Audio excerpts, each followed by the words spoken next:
বন্ধুরা, Facebook recently content মনিটাইজেশনের উপর নতুন নতুন আপডেট নিয়ে এসেছে। আর আমি আজকের এই ভিডিওতে সেই নতুন নতুন আপডেটগুলো আপনাদের মাঝে তুলে ধরবো, যাতে খুব সহজেই আপনারা কন্টেন্ট মনিটাইজেশনের এই আপডেটগুলো বুঝতে পারেন এবং সেই অনুপাতে কাজ করে সামনের দিকে এগিয়ে যেতে পারেন। তো ফেসবুকের যে নতুন নতুন আপডেটগুলো এসেছে তার মধ্যে অন্যতম প্রধান আপডেট হচ্ছে অ্যাডস অন রিলস।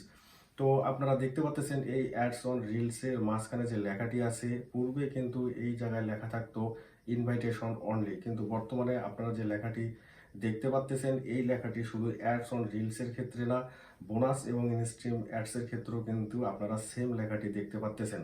আর এই লেখাটা কিন্তু আপনার কন্টেন্ট মনিটাইজেশনের মাঝখানে থাকে। তো এখান থেকে আপনারা কি বুঝতেছেন, ফেসবুক আমাদেরকে কন্টেন্ট মনিটাইজেশন দেওয়ার জন্য শুধু আশায় রেখেছে। তো বন্ধুরা, আপনারা ভালো করে একটু লক্ষ্য করে দেখেন, এখানে অ্যাডস অন রিলস, বোনাস এবং ইনস্ট্রিম অ্যাডসের উপর যে লেখাটা আছে এই লেখাটি আমরা ভালো করে পড়বো, পড়ার পরে বোঝার চেষ্টা করব যে আমাদেরকে কি করতে বলতেছে।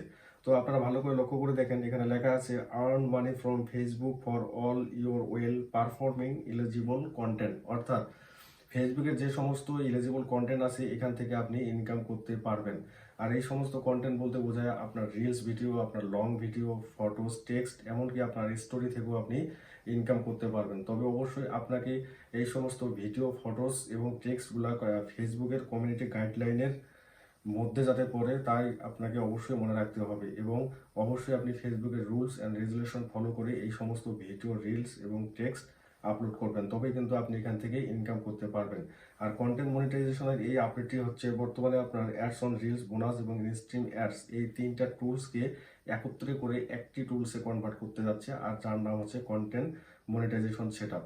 তো বন্ধুরা, এখন কথা হচ্ছে ফেসবুক কেন আমাদের এই কন্টেন্ট মনিটাইজেশন সেটআপটি দিচ্ছে না।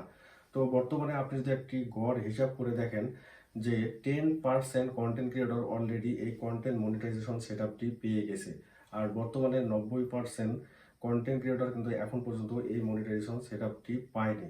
তো কেন পায়নি এর কারণটা যদি আপনারা একটু চিন্তা করেন, সেটা হচ্ছে যে আজকে থেকে 2-3 বছর আগে যদি আপনি তাকান তাহলে দেখবেন তখন ফেসবুকের যে ক্রাইটেরিয়াটা ছিল সেটি হচ্ছে 60,000 ঘন্টা মিনিট ওয়াচ টাইম এবং 5,000 ফলোয়ার্স কমপ্লিট করতে পারলে ফেসবুক সকল সেটআপ দিয়ে দিত। কিন্তু বর্তমান সময়ে সকল প্রকার ক্রাইটেরিয়া তুলে দেওয়া হয়েছে।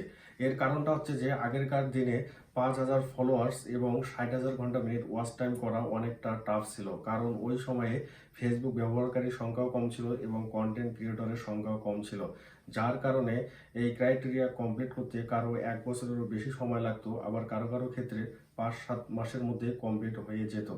তো বর্তমান সময়ে এখন আপনারা যে বিষয়টা ভালো করে লক্ষ্য করতেছেন যে এখন প্রচুর পরিমাণে কন্টেন্ট ক্রিয়েটর বেড়ে গেছে এবং এর পাশাপাশি ফেসবুক ব্যবহারকারীর সংখ্যাটাও বেড়ে গেছে, যার কারণে আমার মনে হচ্ছে যে ফেসবুক কন্টেন্ট মনিটাইজেশনের ক্ষেত্রে একটা ভিন্ন উপায় অবলম্বন করেছে। তো বন্ধুরা, অলরেডি যারা কন্টেন্ট মনিটাইজেশন সেটআপটি পেয়ে গেছে তাদের হচ্ছে গুড লাক, সো তাদের কথা বাদ দেন। এখন কথা হচ্ছে যে যারা কন্টেন্ট মনিটাইজেশন সেটআপটি এখন পর্যন্ত পাননি, তো কি করলে কন্টেন্ট মনিটাইজেশন সেটআপটি পাবেন, এটাই হচ্ছে সবচেয়ে ভাবার বিষয়। তো এখন কথা হচ্ছে একটাই, যারা কন্টেন্ট মনিটাইজেশন সেটআপটি এখন পর্যন্ত পাননি তাদেরকে অবশ্যই ফেসবুকের গাইডলাইন মেনে নিয়মিত আপনাকে কাজ করে যেতে হবে। কোনোভাবেই আপনার কাজ বন্ধ রাখা যাবে না। আপনি রেগুলারলি যেভাবে কাজ করতেছেন সেম ওয়েতে আপনাকে কাজ করতে হবে। পারলে আপনি আপনার কাজের স্পিড আরও বাড়িয়ে দেন।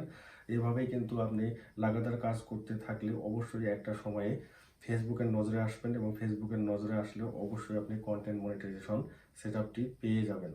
তো বন্ধুরা, এটাই ছিল ফেসবুকের কন্টেন্ট মনিটাইজেশন নিয়ে সর্বশেষ আপডেট। আর এই আপডেটটি চলতেই থাকবে, কারণ এই আপডেটটি কবে শেষ হবে এখন পর্যন্ত ফেসবুক থেকে কোনো বার্তা দেয়নি।